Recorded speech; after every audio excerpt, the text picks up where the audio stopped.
Hi friends, welcome back to Sue's kitchen. ഇന്ന് നമ്മൾ ചെയ്യുന്നത് വളരെ ഈസിയായും എൻറ്റയർലി ഡിഫറെൻറ്റ് ടേസ്റ്റോട് കൂടിയിട്ടുള്ള ഒരു സാമ്പാർ റെസിപ്പിയാണ് കേട്ടോ. 2 ടൈപ്പ് ദാലൊക്കെ ചേർത്ത് ആ ദാലൊന്ന് ഫ്രൈ ആക്കിയിട്ടൊക്കെയാണ് ഈ ഒരു സ്പെഷ്യൽ സാമ്പാർ റെസിപ്പി നമ്മൾ ഇന്നിവിടെ ചെയ്തെടുക്കുന്നത് കേട്ടോ. അപ്പോൾ ഈ ഒരു സ്പെഷ്യൽ റെസിപ്പിയിലേക്ക് കടക്കുന്നതിന് മുന്നായിട്ട് നിങ്ങൾക്ക് എൻ്റെ വീഡിയോ ഇഷ്ടപ്പെടുകയാണെങ്കിൽ ഒന്ന് ലൈക്ക് ചെയ്യാനും അതുപോലെ തന്നെ സബ്സ്ക്രൈബ് ചെയ്യാനും മറക്കരുതേ. അപ്പം നമ്മളുടെ ഈ സ്പെഷ്യൽ സാമ്പാർ റെസിപ്പി ചെയ്യുന്നതിന് വേണ്ടി 1/4 കപ്പ് തുവരപ്പരിപ്പും ഒരു 1/2 കപ്പ് കടലപ്പരിപ്പും കൂടെ എടുത്ത് നമുക്ക് 2 മിനിറ്റ് നേരം സ്ലോ ടു മീഡിയം ഫ്ലെയിമിലൊന്ന് വറുത്തെടുക്കാം കേട്ടോ.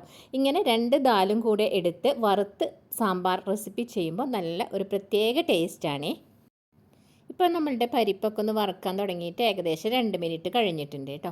ഇപ്പോൾ ഈ പരിപ്പിൽ നിന്ന് നല്ലൊരു പ്രത്യേക സ്മെല്ല് വരാൻ തുടങ്ങിയിട്ടുണ്ട്. ഈ സമയത്ത് നമുക്കിപ്പം തീ ഓഫ് ചെയ്ത് കൊടുക്കുക. എന്നിട്ട് ഇതൊന്ന് തണുക്കാൻ വേണ്ടി മാറ്റി വയ്ക്കുക കേട്ടോ. തണുത്തതിന് ശേഷം നന്നായിട്ട് വാഷ് ചെയ്തതിന് ശേഷം നമുക്ക് കുക്കറിലേക്ക് മാറ്റി കൊടുക്കാം. അപ്പോൾ ആ പരിപ്പൊക്കെ ഒന്ന് തണുത്ത് വന്നപ്പോൾ ഞാൻ നന്നായിട്ട് വാഷ് ചെയ്തെടുത്ത് കുക്കറിലേക്കൊന്ന് മാറ്റി കൊടുത്തിട്ടുണ്ട് കേട്ടോ. ഇനി ഇതിലേക്ക് ഈ പരിപ്പിൻ്റെ മുകളിൽ നിൽക്കുന്ന പാകത്തിൽ വെള്ളം ഒഴിച്ച് കൊടുക്കുക. ഏകദേശം 2 കപ്പോളം വെള്ളം ഇതിലേക്ക് ഒഴിച്ചിട്ടുണ്ട്. ഇതിനോടൊപ്പം 1/2 ടീസ്പൂൺ മഞ്ഞൾപ്പൊടി കൂടെ ചേർത്ത് കൊടുക്കുകയാണേ. ഇനി നമ്മളിതിലേക്ക് ചേർത്ത് കൊടുക്കുന്നത് 1 ടീസ്പൂൺ വെളിച്ചെണ്ണയാണ്. അതെന്തിനാന്ന് വെച്ചാൽ നമ്മൾ കുക്കർ അടച്ച് വേവിക്കുന്ന സമയത്ത് അത് മുകളിലേക്ക് ഇങ്ങനെ ചെറുതായിട്ട് തിളച്ച് തൂവി വരാറുണ്ടല്ലേ, അത് ഒഴിവാക്കാൻ വേണ്ടിയിട്ടാണ് കേട്ടോ. അപ്പോൾ അതൊരു കുഞ്ഞ് ടിപ്പാണ്. ഇനി നമ്മളിതൊന്ന് അടച്ച് വെച്ച് ഫുൾ ഫ്ലെയിമിൽ വെച്ച് ഒരു വിസിൽ വന്നതിന് ശേഷം ഒന്ന് ഫ്ലെയിം കുറച്ച് വെക്കുക. അതിന് ശേഷം ഒരു 10 മിനിറ്റ്സ് അങ്ങനെ വെച്ചിട്ട് ഒന്ന് വേവിച്ചെടുക്കാം കേട്ടോ. അപ്പോൾ നമ്മുടെ പരിപ്പ് വെന്ത് വരുന്ന സമയം കൊണ്ട് ഇതിലേക്കുള്ള പച്ചക്കറികളെല്ലാം ഒന്ന് കട്ട് ചെയ്തെടുത്തിട്ടുണ്ട്. ഒരു പൊട്ടറ്റോ, ഒരു വഴുതനങ്ങ, പിന്നെ 3-4 ബീൻസ് ഒന്ന് കട്ട് ചെയ്തെടുത്തിട്ടുണ്ട്.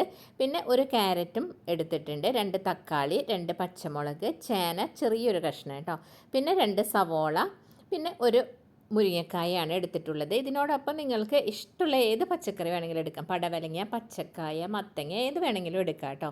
പിന്നെ എടുത്തിട്ടുള്ളത് വെണ്ടക്കായാണ്. ഇത് നമുക്ക് സെപ്പറേറ്റ് ഒന്ന് വഴറ്റി ചേർക്കണം, അതുകൊണ്ട് തന്നെയാണ് ഇത് സെപ്പറേറ്റ് വെച്ചിട്ടുള്ളത് കേട്ടോ. അപ്പോൾ ഈ വെജിറ്റബിൾസ് എല്ലാം നമുക്കൊന്ന് കുക്കറിലേക്ക് ഇനി മാറ്റി കൊടുക്കാം. ഇപ്പോൾ നമ്മളുടെ കുക്കറിലെ പ്രഷറൊക്കെ മാറിയപ്പോൾ നമ്മളതൊന്ന് ഓപ്പൺ ചെയ്ത് നോക്കുകയാണ്. അപ്പോൾ നമ്മളിങ്ങനെ പരിപ്പുകളൊക്കെ, അതായത് കടലപ്പരിപ്പും തുവരപ്പരിപ്പും ഒക്കെ ഒരുമിച്ചെടുത്ത് വറുത്ത് ഇതുപോലെ സാമ്പാർ റെസിപ്പി ചെയ്യുകയാണെങ്കിൽ നല്ലൊരു സൂപ്പർ ടേസ്റ്റാണ് കേട്ടോ. ഇനി ഇതിലേക്ക് കഷ്ണങ്ങളെല്ലാം ചേർത്ത് കൊടുക്കാം. നമ്മളപ്പോൾ ഈ കട്ട് ചെയ്ത വെജിറ്റബിൾസ് എല്ലാം കുക്കറിലേക്ക് മാറ്റി കൊടുക്കുകയാണേ. ആ വെജിറ്റബിൾസ് എല്ലാം മാറ്റി കൊടുത്തതിന് ശേഷം ഇതിലേക്ക് ആവശ്യത്തിനുള്ള ഉപ്പ് കൂടെ ചേർത്ത് കൊടുക്കാം. ഇനി നമ്മൾ ഇതിലേക്ക് ചേർക്കുന്നത് 1 ടീസ്പൂൺ കായത്തിൻ്റെ പൊടിയാണ് കേട്ടോ. ഇത് ഞാൻ വീട്ടിൽ തന്നെ വറുത്ത് പൊടിച്ച കായത്തിൻ്റെ പൊടിയാണ്. നിങ്ങൾ ഇനിയിപ്പോൾ കട്ട കായമാണ് ചേർക്കുന്നതെങ്കിൽ ഒരു ചെറിയ പീസ് പരിപ്പ് വേവിക്കുന്ന സമയത്ത് ഇട്ട് കൊടുക്കുക കേട്ടോ. അതാണ് കൂടുതൽ നല്ലത്. ഞാനിപ്പോൾ പൗഡർ ആയതുകൊണ്ടാണ് വെജിറ്റബിൾസിൻ്റെ കൂടെ ചേർത്ത് കൊടുത്തിട്ടുള്ളത്. ഇനി ഇതിലേക്ക് ഒരു 1/2 കപ്പ് വെള്ളം കൂടെ ചേർക്കുന്നുണ്ട് കേട്ടോ. 1/2 കപ്പ് തന്നെ മതിയാവും, കാരണം നമ്മൾ ഈ വെജിറ്റബിൾസ് എല്ലാം ഒറ്റൊരു വിസിൽ കൊടുത്തിട്ടാണ് വേവിച്ചെടുക്കുന്നത്. അപ്പം ഇനി ഇത് അടച്ച് വെച്ച് വേവിക്കാം.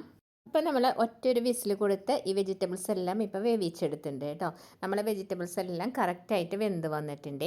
അപ്പോൾ ഇതാ നോക്കൂ, നമ്മൾ ഇതിനകത്തുള്ള ഈ മുരിങ്ങക്കോലും ഒന്നും തന്നെ ഉടഞ്ഞു പോയിട്ടില്ല കേട്ടോ. എല്ലാം കറക്റ്റാണ്. ഇതാ നോക്കൂ, എല്ലാം പെർഫെക്റ്റായി വെന്ത് വന്നിട്ടുണ്ട്.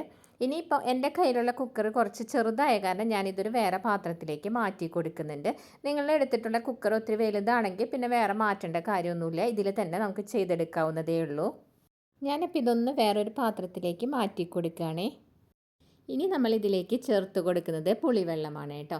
അപ്പോൾ ഒരു ചെറുനാരങ്ങ വലിപ്പത്തിലുള്ള കോൽപ്പുളി എടുത്ത് വെള്ളത്തിൽ കുതിർത്തതിന് ശേഷം പിഴിഞ്ഞെടുത്ത വെള്ളമാണ് ഇതിലേക്ക് ഒഴിച്ചു കൊടുക്കുന്നത്.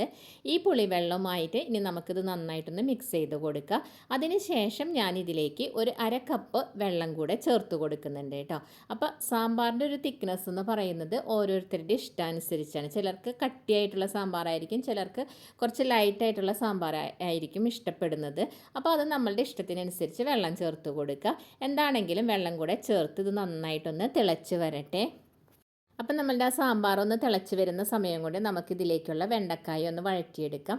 അതിനുവേണ്ടി ഒരു അടികട്ടിയുള്ള പാത്രം അടുപ്പിൽ വെച്ച് ചൂടായപ്പോൾ കുറച്ച് വെളിച്ചെണ്ണ ഒഴിച്ചു കൊടുത്തിട്ടുണ്ട്. എന്നിട്ട് ആ മുറിച്ച് വെച്ച വെണ്ടക്കായം കൂടി ഇട്ട് ഒന്ന് വഴറ്റിയെടുക്കുകയാണ്. ഒരു 1-2 മിനിറ്റിനുള്ളിൽ തന്നെ പെട്ടെന്ന് വഴറ്റിയെടുക്കാൻ പറ്റും. അപ്പം ഞാനിതൊന്ന് എണ്ണയിൽ നിന്ന് മാറ്റി കൊടുക്കുകയാണ് കേട്ടോ. ഇനി ഈ എണ്ണയിലേക്ക് തന്നെ 1 ടേബിൾ സ്പൂൺ കടുകും കൂടെ ചേർത്ത് കൊടുക്കുക. ഈ കടുക് നന്നായിട്ട് പൊട്ടി വരുന്ന സമയത്ത് വറ്റൽമുളക് ചേർത്ത് കൊടുക്കുക കേട്ടോ.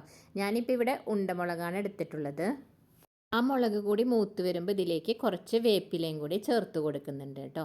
ആ വേപ്പിലയും കൂടി ഒന്ന് മൂത്ത് വരുമ്പോൾ നമ്മൾ ഇതിലേക്ക് ചേർക്കുന്നത് ചെറിയ ഉള്ളിയാണ്. ഞാനിവിടെ ഒരു 12 ചെറിയ ഉള്ളി വട്ടത്തിലരിഞ്ഞെടുത്തിട്ടുണ്ട്. അതും കൂടി ഇതിലേക്ക് ചേർത്ത് നന്നായിട്ടൊന്ന് വഴറ്റിയെടുക്കുക. ഇതൊരു റെഡിഷ് കളറിലേക്ക് ചേഞ്ച് ആവുന്ന സമയം വരയ്ക്കും വഴറ്റിയാൽ മതിയാവും കേട്ടോ. അല്ലാതെ ഒരുപാട് അങ്ങ് വഴറ്റി ഒന്ന് കരിഞ്ഞു പോകുന്ന പാകത്തിലേക്കൊന്നും കൊണ്ടുവരണ്ട. ഇപ്പോൾ ദാ ഒരു റെഡിഷ് കളറിലേക്ക് വന്ന് തുടങ്ങിയിട്ടുണ്ട്. ഈ ഒരു പാകത്തിൽ ഇനി നമുക്കിതിലേക്ക് പൊടികൾ ചേർക്കാം. ഇനി നമ്മൾ ഇതിലേക്ക് ചേർക്കുന്നത് 1.5 ടേബിൾ സ്പൂൺ കാശ്മീരി ചില്ലി പൗഡറാണ് ചേർത്ത് കൊടുക്കുന്നത്. അതിനുശേഷം 1.25 ടേബിൾ സ്പൂൺ മല്ലിപ്പൊടിയാണ് ചേർക്കുന്നത്. എപ്പോഴും മുളക് പൊടിയേക്കാൾ കുറച്ച് കൂടുതലായി വേണം മല്ലിപ്പൊടി ചേർത്ത് കൊടുക്കാൻ കേട്ടോ. പിന്നെ ചേർക്കുന്നത് ഒരു 1/2 ടീസ്പൂൺ ഉലുവ പൊടിച്ചതാണ്.